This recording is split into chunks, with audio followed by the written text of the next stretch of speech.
perkara dugaan tindak pidana korupsi terkait penyaluran dana oleh Lembaga Pengelola Dana Bergulir Koperasi, Usaha Mikro, Kecil dan Menengah atau LPDB KUMKM di Provinsi Jawa Barat yang diduga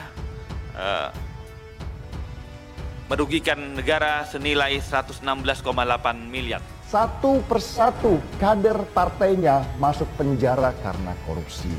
Nggak yang cewek, nggak yang cowok, mereka nggak malu-malu untuk merampok harta negara.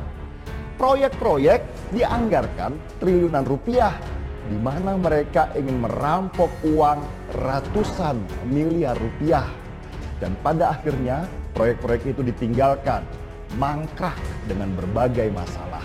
Keterlibatan itu ada, dugaan keterlibatan itu ada. Karena selama ini yang dinafikan adalah waktu itu Presiden pada saat itu Pak SBY selalu menyatakan bahwa mereka tidak dilapori. Data semua ini sudah kita berikan pada saat tim hak angket memutuskan opsi C ada pelanggaran hukum pada proses bailout diberikan kepada KPK. Berita sampah nggak usah ditanggapin lah, ya. Gitu. Ini tahun politik, ya. Jadi pasti itu berita sampah itu. Berita yang tidak bisa dipertanggungjawabkan. Tidak usah ditanggapi lah berita sampah. Sudah bisa diungkap secepat mungkin gitu. Saya yakin KPK bisa cepat dan tentu dengan bantuan kita-kita di DPR, apalagi saya waktu itu sangat kooperatif dan koordinasi sampai itu selesai dan waktu itu kan zamannya SBY.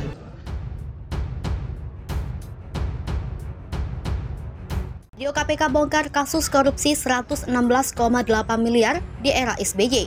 KPK ungkap korupsi senilai 116,8 miliar yang diselewengkan di era SBY untuk pembangunan mal di Bandung, dana untuk 1.000 pedagang kecil ludes.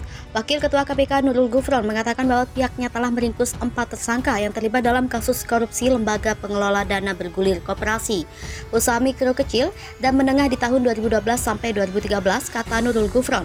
Pihaknya membongkar kasus tindak pidana korupsi terkait penyaluran dana LPDP KUMKM di Provinsi Jawa Barat. Dalam kasus korupsi yang dirugikan negara senilai 116,8 miliar, KPK tangkap dan tetapkan 4 orang sebagai tersangka. Mereka yakni KD Direktur LPDB KUMKM 2010 sampai 2017, DK Ketua Pengawas Koperasi PKL Pancawati Jabar, DW Sekretaris 2 Koperasi Pancawati 5 Jabar, dan SKdir PTPN Jabar. Saat ini keempatnya tengah ditahan dalam rangka penyidikan.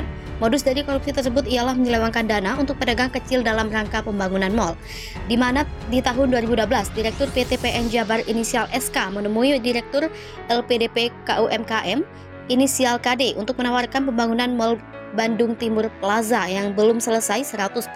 SK meminta KD membantu pembangunan mal tersebut dengan memfasilitasi menggunakan dana LPDB KUMKM. Kemudian KD menyetujui permintaan SK untuk mendanai pembangunan mal tersebut.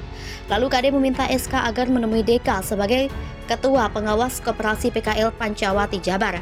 Ormas tersebut dilibatkan dalam pengkondisikan pengajuan dana pinjaman. Ormas PKL Pancawati Jabar diminta untuk mengajukan pendanaan memakai program yang dimiliki LPDB KUMKM. Mereka meminta mengajukan peminjaman dana senilai 50 miliar rupiah ke LPDB untuk membeli kios Mal Bandung Plaza atas anam 1.000 pelaku UMKM. Namun data 1.000 pelaku UMKM yang dilampirkan untuk mengajukan dana LPDB diduga palsu atau fiktif. Agar penyaluran dana bergulir dan terrealisasi, KD membuat surat kerjasama dengan Kopanti Jabar tanpa ikuti manajemen risiko sebagai persyaratan pencairan dana. Korupsi tersebut berlangsung pada periode 2012 hingga 2013. Selama periode tersebut disalurkan pinjaman dana bergulir kepada 506 pelaku UMKM binaan Kopanti Jabar sebesar 116,8 miliar dengan jangka waktu pengambilan 8 tahun. Uang senilai 116,8 miliar di auto debit melalui rekening Kopanti Jabar yang dikirim ke SK senilai 98,7 miliar rupiah. Dari pencairan dana fiktif ini diduga KD menerima aliran dana senilai 13,8 miliar rupiah. Selain itu, pengurus Kopanti Jabar DK dan DW juga diduga turut menikmati fasilitas mobil dan rumah di Kopanti Jabar. Poros Demokrat, Nasdem, PKS, Golkar, duet Anies AHY, kata lain hati-hati. Ini kelebihannya menurut pengamat. Ketua Umum Indonesia Milenial for Anies Baswedan Umar Hegaro mendukung penuh duet Anies Baswedan dengan Agus Harimurti Yudhoyono. Pasalnya, pertemuan Gubernur DKI Jakarta dan Ketua Umum Partai Demokrat itu memperkuat prediksi kabar duet keduanya. Apalagi Anies dan AHY juga bertemu politisi senior Yusuf Kala, Ketua Umum Partai Nasdem Surya Paloh, dan Presiden PKS Ahmad Syahiku. Umar Hegaro pun menyebut bahwa duet Anies AHY merupakan duet maut. Poin utama jualan duet Anies AHY, kata Umar, adalah keduanya berasal dari kalangan muda. Dikatakan lebih dari 60% memiliki generasi milenial yang akan menggunakan hak pilihnya pada pemilu 2024. Umar mengklaim Anies AHY merupakan satu-satunya pasangan yang menawarkan kebaruan, namun duet ini bakal terwujud jika 3 partai pengusung mendukungnya. Kader Demokrat daerah juga mengaku sedang dengan duet ini. Salah satunya adalah Ketua Dewan Pimpinan Daerah Partai Demokrat DKI Jakarta, Mujiono. Dia mengakui bahwa kadernya di ibu kota ingin duet ini terwujud di Pilpres 2024. Akan tetapi, duet Anies AHY jelas memenang DPP dan koalisi, makanya DPD Demokrat masih menunggu kepastian Ketum AHY memfinalkan poros Nasdem. Seperti diketahui, Anies dan AHY ketemu di sebuah kawinan seorang politisi di Jakarta akhir pekan lalu. Tak hanya berdua, mereka juga makan bareng Yusuf Kala, Surya Paloh, dan Syahiku. Anies mengaku dalam pertemuan yang monumental ini membahas banyak hal. Sementara itu, menurut Direktur Eksekutif Indonesia Political Opinion, Deddy Kurniasyah, putra duet Anies AHY bisa saja terwujud. Kata Deddy, 3 partai poros gondang dia sudah cukup memenuhi syarat parliamentary threshold 20%. Ketiganya juga tampak solid, tergambar dalam pertemuan elit di berbagai kesempatan, termasuk saat kondangan kemarin, apalagi ada simbol JK dalam pertemuan itu. Ramles Wali sebut peluang menang Demokrat di pemilu 2024 akan hilang jika dilengsarkan Lukas NMB. Mantan politisi sekaligus tokoh adat Papua, Ramses Wali, mengatakan Partai Demokrat akan kehilangan suara di Papua apabila lengsarkan Lukas NMB. Ramses menilai Partai Demokrat besar di Papua karena sosok Gubernur Papua Lukas NMB. Sehingga menurutnya Partai Demokrat bisa kehilangan peluang kemenangan pada pemilu 2024. Ramses mengatakan pernyataan yang dikeluarkan Partai Demokrat Pusat mengenai wacana. Ramses mengatakan pernyataan yang dikeluarkan Partai Demokrat Pusat mengenai wacana pelengseran Lukas NMB bisa merugikan partainya sendiri.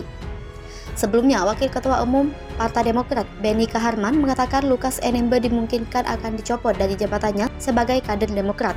Menurutnya, semua kader Partai Demokrat yang terlibat kasus korupsi secara otomatis harus melepaskan jabatannya dari pengurus partai. Tak tanggung-tanggung, Mahfud akan menyebut Lukas NMB terjerat kasus korupsi hingga ratusan miliar. Ada beberapa kasus lain yang masih terus didalami, yakni terkait dana operasional pimpinan, penyelewengan dana pengelolaan Pekan Olahraga Nasional hingga pencucian uang. Tak hanya gratifikasi, Menko Polhukam Mahfud MD juga mengklaim kasus yang menjerat Gubernur Papua tersebut juga terkait korupsi. KPK minta Lukas NMB kooperatif. Kabak permintaan KPK Ali Fikri terhadap agar Lukas NMB bisa kooperatif untuk memenuhi panggilan penyidik KPK.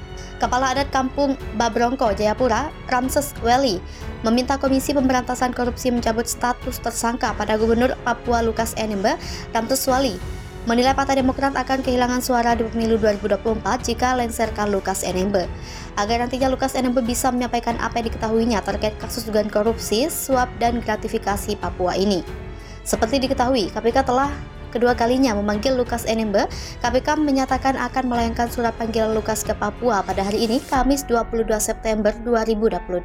KPK pun berjanji akan memenuhi hak-hak dari tersangka sesuai dengan ketentuan yang tercantum dalam undang-undang.